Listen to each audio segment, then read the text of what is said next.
Hey guys, Andy here. So, you may or may not have noticed, because actually I've only done maybe one video with it, but I got a new camera. It's the Lumix GH5. I got it basically because my old one could only do 30 frames per second, 1080p. That was the best it could do. And I wanted something that had a higher frame rate and preferably 4K. The GH5 ticks all the boxes, highly regarded. Anyways, this video is not about the camera. I probably will make a video about the camera at some point. But it made me think, much as I love my Rode NT1 microphone, it's in the way. A lot of YouTubers, they don't have that. They just get great sound from mics wherever. So I was doing a little bit of research, and obviously one option is a shotgun mic, which is one of those that sits on top of the camera and points at me, and it's quite a localized recording of the sound. So the kind of default choice is actually the Rode VideoMic Pro or the VideoMic Pro Plus.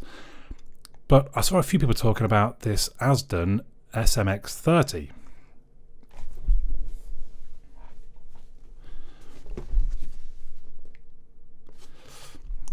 Let's try that again. The Azden SMX30. And what I actually really liked about this was that it has, you can see in the picture there, it's got the regular boom mic, but it's also got two stereo mics at the top, which you can switch between. So you can either have the quite direct, localized, focused sound of whoever is in front of the camera, or you can have the stereo, more ambient sound, but still the front of the camera. And I thought that just sounded a really good idea. So if it's me talking to the camera, I'm on mono. If I'm literally out and about and filming other things, you have it on stereo and you get that great stereo sound. Seemed like the best of both worlds. It was £270 or something like that, which is kind of more than I was expecting to spend, but at the same time I really value good audio in my videos, so I thought it worth a try.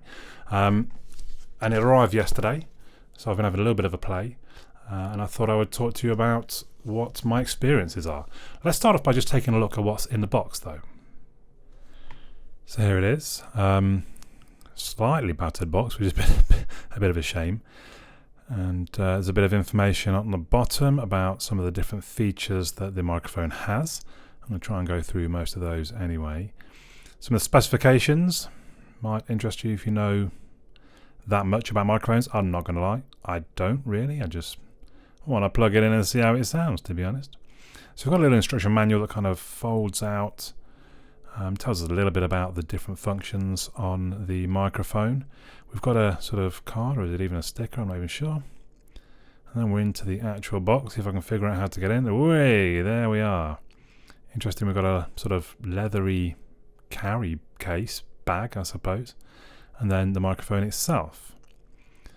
So it's a reasonably light feeling microphone actually. And on the back now we see the different functions or settings or options, I guess, that the microphone has.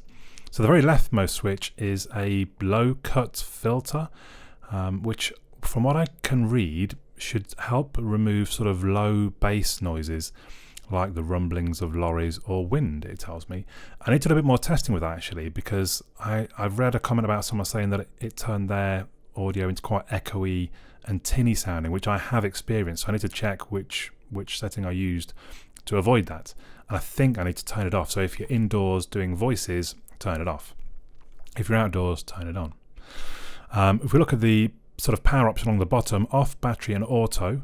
Off, fairly self-explanatory. Battery basically just means on, and auto means the mic will come on when you turn the camera on, which seems to be the obvious option to leave it switched on to, which is what I do. On the top we've got the stereo mono switch, which we'll talk a little bit about when, I'll give you a demo of it later on in this video. And on the right hand side we've got kind of audio gain, so you can have a plus 20, you can have it 0, or you can have it minus 10. And again, we're going to play a little bit with those and you'll be able to hear some of the differences later on in the video. And you can see at the bottom there, so where it sits on the hot shoe, there's kind of a spring loaded, that's just to stop any vibrations that there might be through the camera. As we remove the sponge, you can see the shotgun mic being the long weird sort of, it looks like a nose on a weird creature really. There's the battery compartment. Above the long nose you can see the stereo microphones as well. So that's really it as far as the unboxing. There's not a huge amount in the box. I think it's time now to get testing it. So my plan initially is to compare the Azden SMX30 to my trusty Rode NT1, which is what I use for most of my videos at the moment. Now, the benefit of the Rode NT1 is an amazing microphone, I think, but I feel like I have to stay quite close to it. If I was to lean back, or if even just any kind of movement means that it loses some of that quality and volume, I suppose, in a lot of ways. So that's why I was thinking of a shotgun mic to go on top of the camera. As I switch over to the SMX30 now, you will probably hear a bit of a difference, especially if you're wearing headphones. I've found I've had to tweak, well, it's not even tweaking, it's just find the right setting on the back of the microphone for me for it to sound best in this situation. So I've turned the gain off, so it's at 0, and I've turned off the filter. What that's done, so with the gain on and the filter on, the gain just made all this extra noise, just lots of sort of buzzing and fuzzing, it didn't sound good. In fact, we'll switch on in a second just so you can hear. So bring the gain down. I lose a bit of the volume, but I can tweak that perhaps in post. At this point, I've not tweaked any audio of either of the microphones. And then turn off the cutoff filter. That gives a bit more bass to my voice. When I turn the filter on, which I'm going to do in a second, you'll perhaps hear the difference. So let me do that now. And I should warn you, I've just turned the gain on, so I'm probably a lot louder now, and I might have just deafened you if you're wearing headphones, sorry. But hopefully you can hear the difference now. Although there's better volume to my voice, there's that extra, just the noise, just the ambient noise is there. And I probably sound a little bit tinny as well. So that's why turning them both off basically seems to give me the best audio. So we've come outdoors to try the microphone in a different scenario. There's a bit of a breeze blowing actually, so it'll be interesting to see how it copes with that. Currently I'm set on the plus 20 decibels, and I'm stood only a couple of feet away, maybe 3, from the camera and the microphone. So let's go back a little bit. So I'm probably now about 8 feet from the camera. It should be quite directional when it's on mono, so hopefully I still sound quite good. You might hear a bit of breeze and a bit of sort of environmental noise, but not a lot. What I'm going to do now is switch it over to stereo to see the difference that makes. So we're now on stereo, and I think you'll agree I still sound pretty good actually. I'm quite close again, only a couple of feet away, but you can perhaps, actually there's not much noise being made at the moment. There's no birds tweeting, there's not even much breeze blowing. I'm going to step back a little bit though, again to about 8 feet, and actually I think you'll agree still sound pretty good, which is quite impressive actually. What I would do is start my car up so we see how that sounds in the background.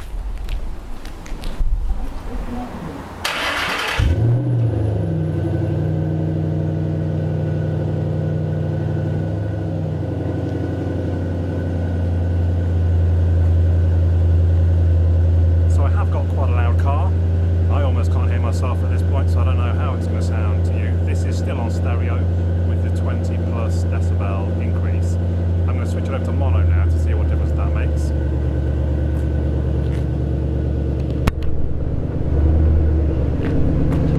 So now we're on mono. Again, I'm quite close to the camera, a couple of feet away. That is quite a loud background. The engine's dropped off a little bit actually because now it's warmed up, but that's still quite a burble going on behind, so hopefully I still sound very good. The next test I wanted to do, we've dropped down from the 20 plus decibels to the 0, so there's no boosting or gain, microphone gain at this point, just to see if that lessens some of the external noises. And again, I'm going to go back to about the 8 feet that I was stood at before, just to see how I sound at this point. I think now we should head back indoors to take a look and listen to how it is, because I haven't heard this. You have. I haven't heard it yet. Actually, I've got one final test quickly before I go back indoors. I've put it back onto stereo. We're on the 0 mic gain, and I'm going to just walk across to see. If you haven't put headphones on, you might want to pause and put them on at this point. To be fair, you probably should have headphones on anyway. If you're listening to a microphone video review, you want to have headphones on really to get a proper hearing of the sound. Anyway, so if I come over this way, you should hear me over in your right ear. There's a bit of a breeze kicking up at this point, so maybe that might be interfering. Then I'm going to walk across to the left side of the camera, and hopefully you hear me crossing over to the left side in true stereo sound. Back to the studio. Well, my bedroom. So there we go. Hopefully this video has been quite informative for you, quite useful for you. I've got a bit of a weird transition with this microphone. When I first tried it, I won't lie, I was a little disappointed.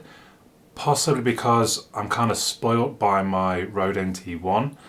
But then actually, as I've found those optimal settings, and I've grown to actually, I do quite like it.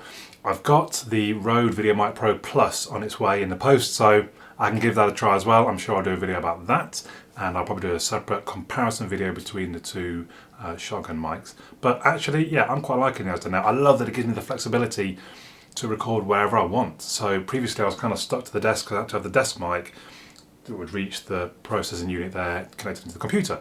But now I can take my camera wherever I want. Whether or not I will or not is a different matter, but I love the flexibility. So there we go. Let me know your thoughts in the comments down below. For now, my name's Andy, and I'll catch you all again soon.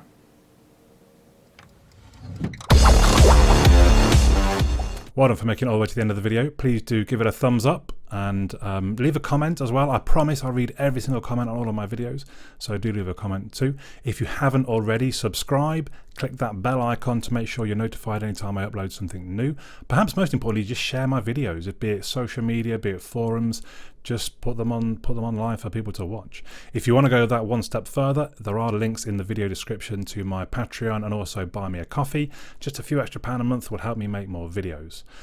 Also, of course, don't forget to check out the other videos on my channel. I'll see you all in the next one.